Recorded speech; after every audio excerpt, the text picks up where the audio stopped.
Welcome Jean Wagstaff to the Legacy of History project.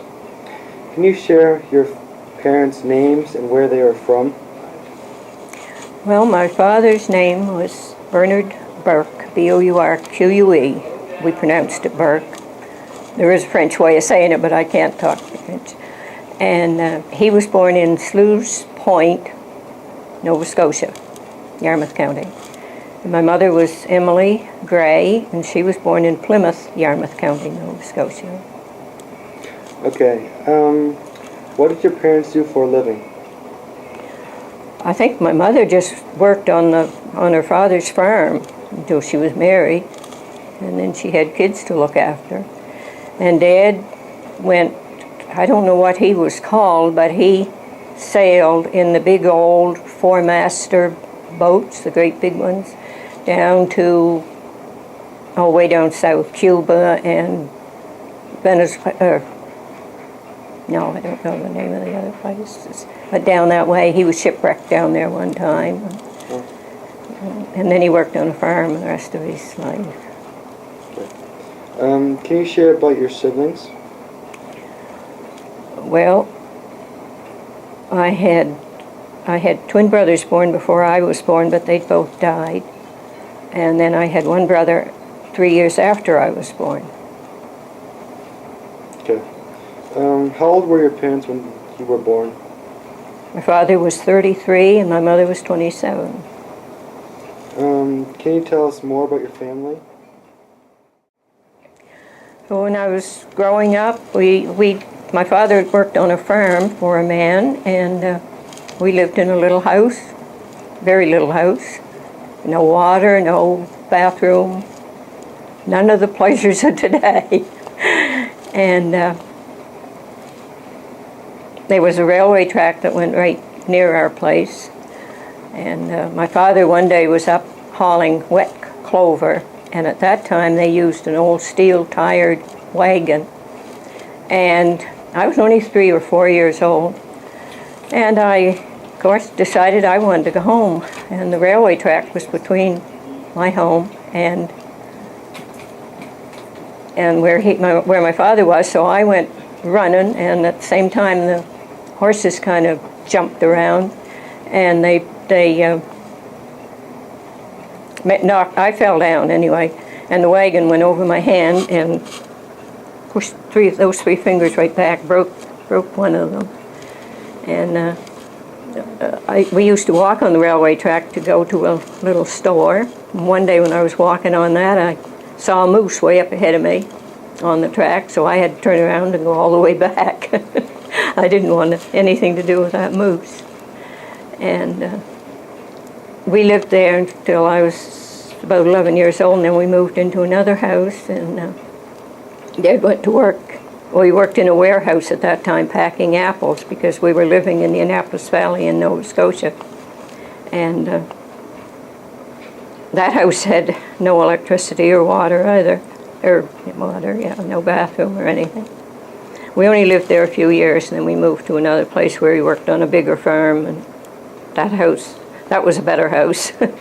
It had water and electricity, and bathroom and everything that. And when I was going to school, when we lived in the first house, the man that Dad worked for had a son 4 years older than I was. And in the winter, when the snowplow went by, they never plowed the roads until the storm was all over and everything. And he used to in the winter, he would take me to school on his skis. I would stand behind him with one arm around each of his legs to hold on, and he would take me to school.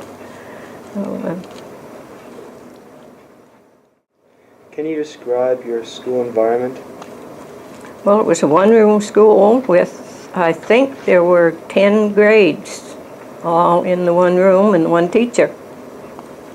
So there was a lot going on all day, and a stove in the middle of the floor for in the winter, and we had to carry water if we wanted any water around. Everybody drank out of the same dipper that they dipped the water out with. And in the wintertime, the mittens were put all around the stove to dry, so we'd have dry, warm ones to put on when we went home. And everybody played together, beginner class right up to grade 10 or 11, whatever, we were all together. When did you start working? Well, before I was through school, I helped a neighbor. She had her mother in bed at her place, and I would go in the morning before school and then again after school and help her do some of her housework and that way. So that was a long time ago. What kind of work did you do at home? Oh, washed dishes and swept the floor and made the beds and hung clothes on the line and got them back in because there were no dryers at that time. And what did you do when you were a teenager?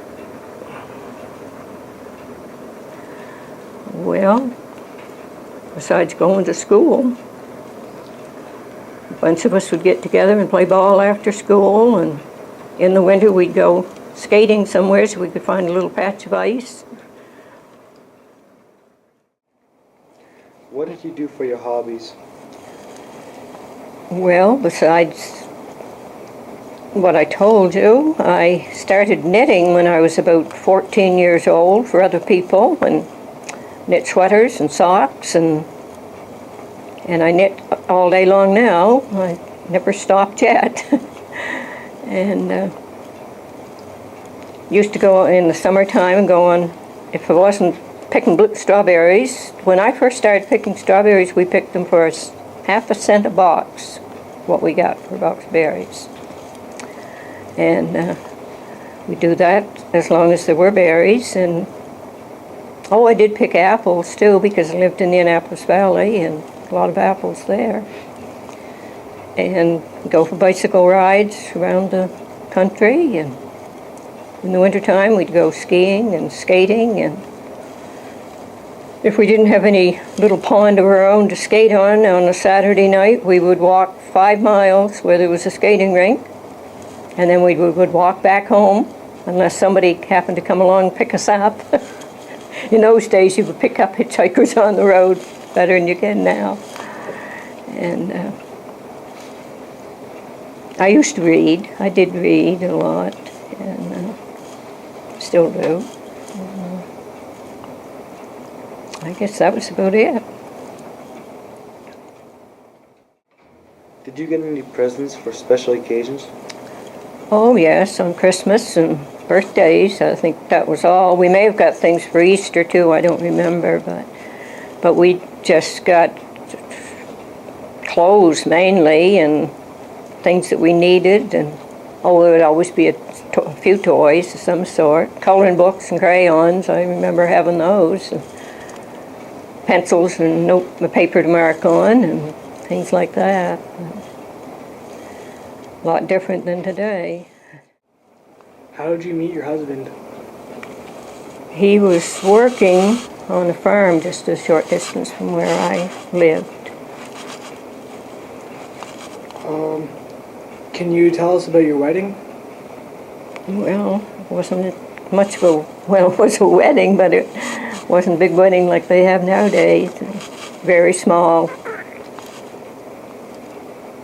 And we had to go 14, 15 miles away to the church that we were married in. And then we went to the photographer to have her picture taken, and everybody thought his mother had gone with somebody else, and we all got to the house, and she wasn't there, so we had to go back and find her wandering around the street wondering where we were.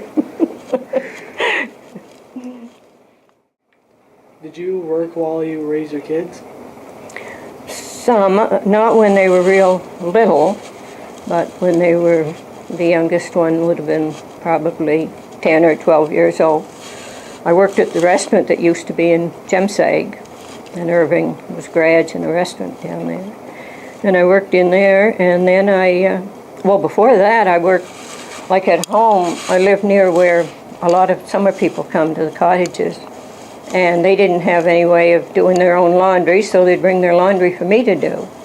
And I didn't have any dryer, so I had clotheslines all over the yard, from house to a tree and back to another building and all over the place. And also I used to bake brown bread for them, for the people from the cottages. And then I started selling Avon, and I sold that in this area for almost 16 years. And I guess that was the last outside work I had. Can you share a little bit about when you worked for Avon? Well, it was a lot of traveling, and bad roads, snowy roads, and icy roads, and everything. And my husband told me when I first got the job, he said it was an awful poor job for me because I talked too much, so I wouldn't sell anything. But I enjoyed it when I was doing it, and every year they would have a big banquet for all of the ones that sold the most throughout the year, and it would be in St. John or Moncton, and we'd all go to that. And we got a lot of prizes, but we couldn't see that we made much money because it took all the money to keep the car on going and everything. But I've got a house full of prizes that I got from them, and everything from little things that were really no good to toaster ovens and electric tea kettles and radios and bedding and towels and bathrobes and purses and all kinds of bags. And but it was interesting, very interesting. They do it different now. I don't think they go around house to house like they did. We had to visit every house along the way. And do you remember what year you got hydro? I think it was 1946, somewhere around there. How did hydro change your lifestyle? Quite a bit. Oh, well, how? Made it a lot easier. And you didn't have to have old lamps to use every night and clean the chimney on the lamp and keep kerosene in it. It just made everything so much easier. And, it's hard to believe what could be done without it, but still it's a lot easier when we had it. Before we got electricity and had a refrigerator, we had to use an ice box if we had any way of having ice. They used to cut the ice and put it in a shed with sawdust, pack it down in the sawdust and keep it there, and put a big chunk of ice in the ice box and then empty out the tray when it got full of water. And I can't remember ever having an electric stove at home. I don't think my mother ever had one when I was growing up. And so we had an old wood stove and had to keep the wood box filled and all the time, or else you had no dinner. And my brother had goats at one time, and he had one of the goats was in the shed. It wasn't supposed to be in the wood shed, but I get in there, and my mother went out to get wood at noontime or before noon to cook dinner because she was cooking dinner for a bunch of men that were picking apple. And the goat was loose, and she did not like the goat, and the goat didn't like her. So the men that day got just a slice of bread, I think, for their dinner, and had their supper later on. But how did you heat your home? With wood, a wood stove. It's all we ever had. And well, no, not all, because we had coal at one time. I can remember having a stove that burnt coal in it, and I have no idea where we got it or how we got it, but we burned coal, and but mostly wood, and I still have an old wood furnace and use it. It's going today. So, are there any other highlights in your life that you would like to share with us? Yes, my husband and I used to square dance the old square dance way, but then after we came over here, we joined a club and learned a newer way of doing it. And we traveled around to a lot of places in New Brunswick and Prince Edward Island, Nova Scotia, and Maine, and we used to go down to Halifax once every fall. They used to have a big convention down there. And then one year they had one that was a national convention. And that was in Halifax. And there were 5,600 square dancers there. All the way from 7 years old up to 80-some years old, all dancing together. The 7-year-old ones would be right in with all the adults. And they were there from all over Canada and the States. And one of the callers that was there, that's what they call the one that tells you what to do, he was from Japan, and he couldn't speak English. But they learned to do the calling all in English, so that we could go anywhere in the world as long as we had our pin. We used to wear a pin that had our name on it and the name of the club we belonged to. And if we had that pin on, we could go. And we used to wear they don't wear the short dresses dresses that come to their knees like we did. And we would have a big crinoline under them so the skirts stuck out, sort of. Well, when we were to that big convention in Halifax, we had to go out and go to a restaurant for our meals. We had trailers down there parked in schoolyards that we could stay in overnight, but no way of cooking anything.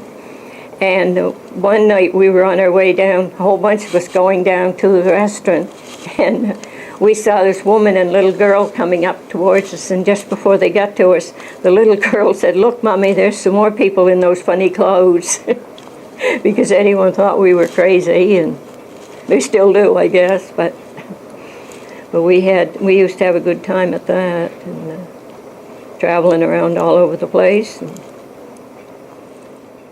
we went by bus a few times. One year when we went to Halifax, we were in a fashion show. We belonged to the Oromocto Square Dance Club at that time, and they elected us to be the ones to go. And at least the ladies' dress had to be homemade, or the men. Some of them, the men made the dresses for the women. But I made my skirt and blouse, and my husband's shirt, and his tie he had it on. And we had to walk out on the stage, and I was scared to death I was going to fall down, because they had all their wires and everything all laying over the stage, and we had to walk out in front of everybody, twirl around up there. But it was fun, just the same, but I didn't want to do it. But we belonged to the Square Dance Club for quite a long time. Well, we joined in 71, we started dancing. And we started in the old school over here. And then we went to Gagetown. And then we danced in Oromocto. We belonged to that club up there. And we danced up until, 1990, I guess it was. Yeah. Jean Wagstaff, we would like to thank you for your participation in the Legacy of History project, as we also much appreciate your stories you have shared with us. You're very welcome.